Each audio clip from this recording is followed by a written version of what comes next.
And we're back. If you listened to my intro, you heard me talk about loneliness in this country, mainly from a male perspective. Speaking of that, according to my Spreaker console, it feels lonely in here. You can be the first to send a message in chat.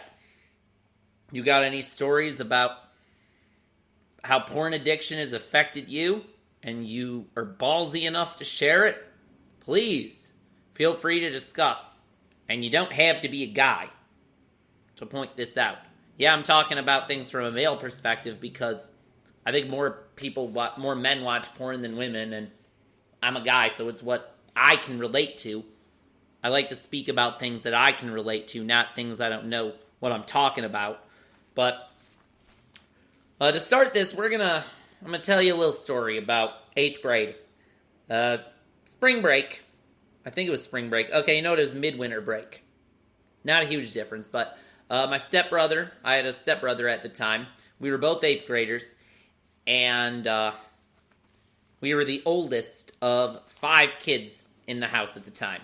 There were two 5th graders, and my youngest sibling was, I'm going to do some math, born in July 99.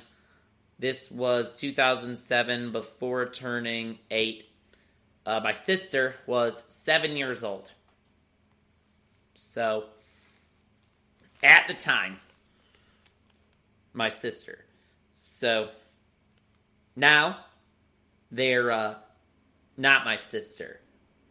But, yeah, they're, I guess my brother, or just non-binary sibling, but not my sister. But back then, for the sake of this story, this was my sister.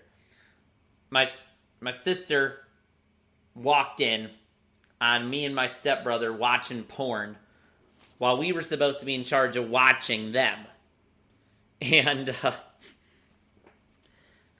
and that's how my mom found out that we'd been watching porn. Because Iris mentioned seeing naked ladies on the computer. And my mom's like, how did that happen? Well, she figured out pretty quickly that was going to be me and my stepbrother. I mean, we're a couple of 14-year-old boys going through puberty, really wanting girls. He had a different girlfriend what seemed like every week. And he was always trying to, grab their tits and shit. And the ones he was with didn't mind. I don't think he went all the way at that age. Me, I didn't get any. I had, one kiss. And I think it was because the girl felt sorry for me. Because the same girl that kissed me one time fully made out with him. But anyway, we were both very curious about the female anatomy, to say the least. And so my mom and his dad sat us down, and before giving us our punishment, basically lectured us on all the problems with pornography. My mom pointed out how it objectifies women, because women are not objects, but pornography treats women like they're just sex objects. It's demeaning, dehumanizing, whatever you want to call it. My stepdad pointed out that some porn videos online are, women that either, were filmed against their will, basically, whether they were victims of trafficking or, they were filmed and didn't know it, or, you got your revenge porn, something's filmed, and then it gets released later out of spite. All these issues. But what they didn't tell me, or my stepbrother, was how porn addiction hurts the consumer of porn. I was 14 years old. I just wanted to see naked women. I did not buy the fact that they were victims. I figured, hey, they make money. They're on the internet. They're hot. I get to see it. I didn't care. I was 14. I didn't have a girlfriend. I wanted to see some boobs. some vagina. So I basically learned wait until everyone's gone to bed and delete my browsing history. That's the lesson I got from this. Not that porn was bad. What I wish they would have told me was about porn addiction. This article comes from addictionhelp.com, last updated today, and medically reviewed by D.O. I don't know what D.O. stands for, but it's a doctor of some sort. Kent S. Hoffman. So, says here, pornography addiction is a rising concern. It impacts individuals of all ages, genders, orientations, and backgrounds. Yeah, it does. Not just men. But, as we cited in the Hill article in the previous segment, it's a bigger issue for men. So, and it can lead to challenges in personal and professional relationships. So, we're going to look here at the top 10 long-term effects of pornography addiction. And it's a behavioral addiction. It's not the same as a substance addiction. So it doesn't get the same type of attention a lot of times. But here's the thing with porn addiction. It can have tons of long-term side effects and completely take over a person's life, just like an addiction to a substance. So, here are 10 of the most common and serious long-term effects of porn addiction. Starting with number 1, becoming isolated. Viewing porn can be very time-consuming and energy-draining. So, this means that you got less time to socialize and build relationships. You're ignoring your phone. Your friend's trying to call you for a guy's night out.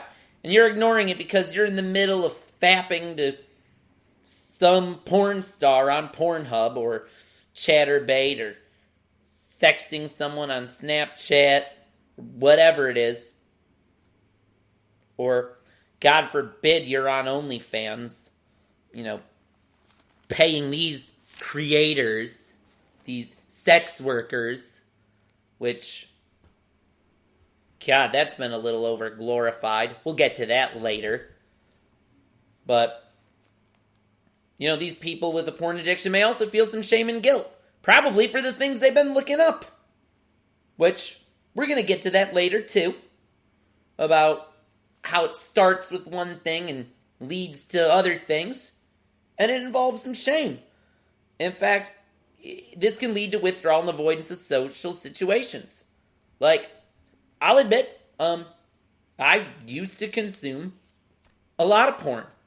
And I remember taking my laptop to school a few years ago and kind of being careful, kind of putting the screen down because the first thing that would show up in my search bar when I was getting ready to log into the school website, whatever it wasn't Blackboard, it was something similar to Blackboard. But, we would do stuff on there. There'd be like quizzes on there and you'd have to log on at the beginning of class. And the first thing that would pop up as a suggestion in my address bar was Pornhub. Yeah. I was embarrassed. It's embarrassing. But a guy's got to get off. And I have had terrible luck in the dating scene, which I'll talk about in the next episode. But, yeah, this stuff that they talked about in the first article, I'll admit, I'm one of those guys. And it is a tough habit to break. I'm proud to say I don't consume it nearly as much as I used to. I'm down to about once a week. So, but anyway, isolation is one of the top indicators of any addiction. Now, other signs of porn addiction related to this, number 1 is intense cravings to view it. Excessive porn use that interferes with responsibilities. Thank God that never happened to me. Decreased sexual activity with their real-life romantic partner. Imagine having less sex with your girlfriend because, you've release so much sperm from watching porn, which leads to sexual dysfunction such as impotence, delayed ejaculation. Okay. Now, I've looked at those guys and I'm like, why are you even looking at that if you actually have someone in real life that'll fuck you? Like, I basically would look it up because I wasn't getting any and I didn't have game. I was basically waiting to be approached, and it just didn't really happen. Or if it did happen, it wasn't someone I wanted. Anyway, other things, other signs of addiction can include engaging in risky behavior to view porn, hiding or lying about porn use, and feeling unable to stop watching porn. So, those are bullet points all under number 1. We still got 9 more points and 4 minutes in this segment. Next, experiencing aggression. That can be a long-term effect of porn addiction. Because porn can alter the brain's reward system and lead to desensitization. So, this is the thing that I think is the biggest deal for single men such as myself. Take a quick sip of water here. Because what desensitization does is it makes people look up more extreme forms of porn to achieve the same level of arousal. So, now this can lead to distorted views on sex and relationships, and people then may become more prone to violent or aggressive behavior. Thankfully, I've never gotten violent, but I remember back when I worked retail, I worked at this place called Meijer for 5 years, and I dealt with the public. I found the job to be very stressful, but I had a rule, basically. I had to masturbate before work. Or, the night after work. Basically, I did it was like a 12-hour rule kind of deal. And it was just one of those compulsive things I had to do. And I worked 5 days a week, sometimes 6. So I was basically, it wasn't always porn, but it usually involved porn. So I was looking at porn 4 or 5 nights a week. Sometimes I'd use my imagination. But basically, because I hated my job, I hated my life, and I had no idea that all this porn consumption was probably contributing to my on-edge behavior, because I always had to masturbate before work or after work. If I worked the next day, I had to masturbate that night, the night before, or the morning of if I didn't do it the night before. And it was like a superstition that I developed. And it started with simple, basic, vanilla stuff.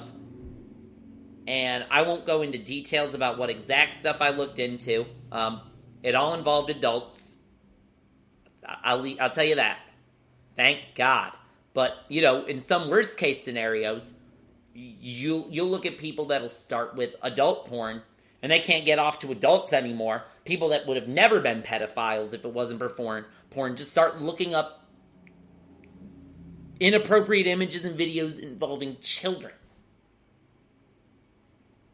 Or in adult cases, fetishes. Or, maybe, you're a straight guy. You get tired of watching women. So then you start watching guys. You start watching gay porn or trans porn. And it gets you confused about your sexuality. This is where it leads to distorted views on sex and relationships. You think you like something you don't really like. And coming up in the next part, we're going to continue to explore this article, including the effects on relationships. You'll want to stick around for that.